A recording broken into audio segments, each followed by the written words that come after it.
Sizce devam kılmanı isteyeceğiz. O yüzden bunu herkese abone olmamalı. Yoksa abone olursanız da onu 10 tane değil 50 tane kafamızı patlatırsam ne olur biliyor musunuz? Yanarım ulan yanarım. Bana bunu yaptı mı sana? Yanar gideyim onu.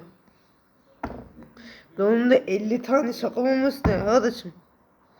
10 tane ne? 5 tane. 5 tane patlatırsan onumun